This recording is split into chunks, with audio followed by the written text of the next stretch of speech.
राघव, आप मुझे जल्दी लेने आइएगा। शीतल, ये क्या हो गया है तुम्हें? तुम्हारा भाई पंकज कब से तुम्हें बुला रहा है। अब तुम मायके जा रही हो तो कुछ दिन रुक कर ही आना। आखिर भाई है तुम्हारा वो। आखिर इतनी दूरी क्यों भाई?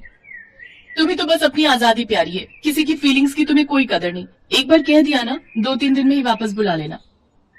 अच्छा बाबा, ठीक है। इतना कहकर राघव ने शीतल को यश के साथ ट्रेन में बिठा दिया। कुछ देर बाद यश सो चुका था, शीतल की भी आंख लग गई। फिर तड़के सुबह शीतल का फोन बजा।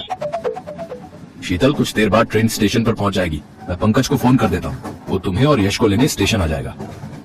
नहीं नहीं, उसकी कोई जरूरत नहीं है, मैं ऑटो लेकर खुद चली जाऊंगी। ये कहकर शीतल फोन काट देती है। अब उसके मन में कई सवाल जवाब तहलका मचा रहे थे। उसे मायके के वो पुराने दिन याद आ रहे थे। पंकज बेटा, जा, शीतल बेटी स्टेशन पर पहुंचती ही होगी, जाकर ले आओ उसे। बच्चे और सामान के साथ आने में उसे परेशानी होगी। माँ, वो पहली बार थोड़ी ना आ रही है और वो पूरे शहर से परिचित है। वो तो हमारे सागरपुर की डॉन थी, वो अपने आप आ जाएगी। देख मेरे जीते जी तू मना मत कर। मेरे मरने के बाद जैसा रिश्ता निभाना है निभाते रहना। ये बातें सोचकर शीतल के चेहरे पर हल्की मुस्कुराहट आ गई, लेकिन अगले ही पल वो उदास हो गई। दरअसल शीतल की माँ की मौत को 1 साल बीत चुका था। जब उसकी माँ जिंदा थी तो वो किसी न किसी बहाने से शीतल को बुला ही लेती थी, और शीतल भी पूरे हक से जाती थी कि ये तो मेरी माँ का घर है। लेकिन अपनी माँ के गुजरने के बाद तो मानो शीतल का मायके से वो जुड़ाव रहा ही नहीं था। उस 1 साल में कितना कुछ बदल चुका था। अब उसे अपने मायके में पहले जैसा अपनापन नहीं लगता था। अभी तक माँ होती तो 10 बार फोन कर चुकी होती, लेकिन भैया भाभी का अभी तक एक भी फोन नहीं आया। कुछ देर बाद गाड़ी स्टेशन पर आकर रुकी। शीतल ने ऑटो किया और मायके पहुंच गई। अरे दीदी, आ गई आप? आइए आइए, हम कब से आपकी राह देख रहे थे। अब कैसी हो दीदी? और मेरा ये शैतान भांजा कैसा है?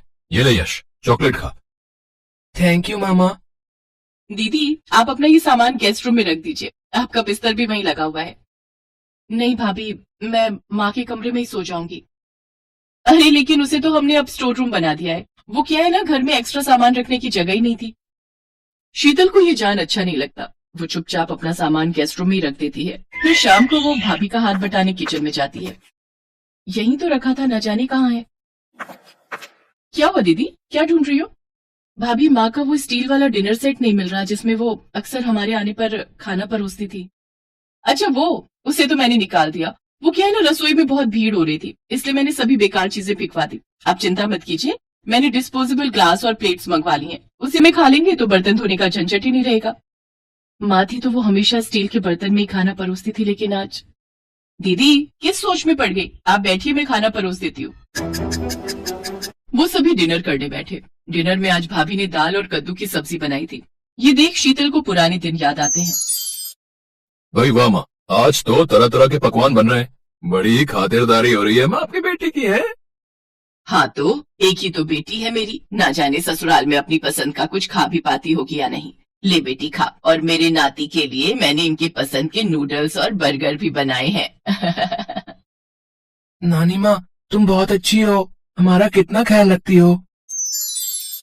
तभी यश अपनी माँ से, माँ मुझे नहीं खानी ये कद्दू की सब्जी।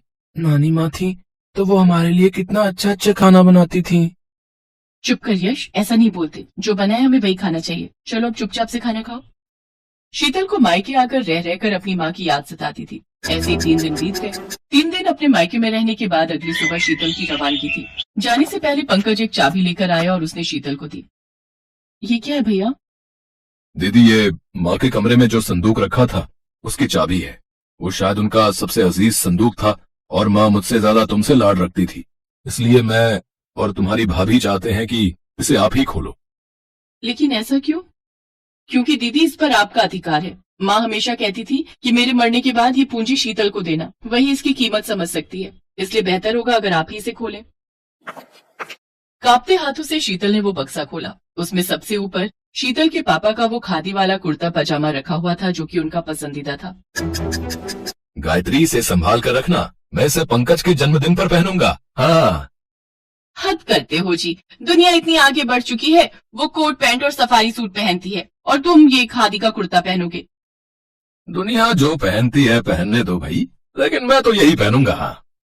लेकिन पंकज के जन्मदिन का अरमान मन में दबाए पापा एक दुर्घटना का शिकार हो गए और सब कुछ यहीं छोड़कर चले गए।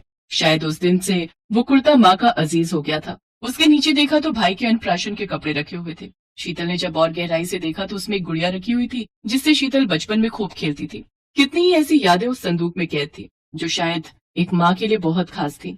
ये सब देख शीतल की आंखों में आंसू आ गए और उसने अपनी भाभी से कहा, भाभी क्या ये संदूक में? हाँ हाँ दीदी, इसकी कीमत आपसे ज्यादा कोई नहीं समझ सकता। आप बेझिझक इसे ले जा सकती हैं। दीदी आती रहना, तुम आती हो तो लगता है माँ आ गई। इस घर को कभी पराया मत समझना, इस घर में तुम्हारा सम्मान हमेशा होगा, ये एक भाई का वादा है। पंकज की ये बात सुनकर शीतल उसके गले लग गई। दोनों के आंसू छलक पड़े। फिर अपनी माँ की तस्वीर को देखते हुए शीतल ने कहा, जा रही हूँ माँ, लेकिन तेरे बगैर माई का क्या होता है? आज ये जान लिया, तुम सिर्फ आंखों से दूर हुई हो, लेकिन तुम्हारी मौजूदगी तो माई का शब्द में ही है। तुम्हारी मौजूदगी हमेशा इस घर में और हमारे दिलों में रहेगी माँ।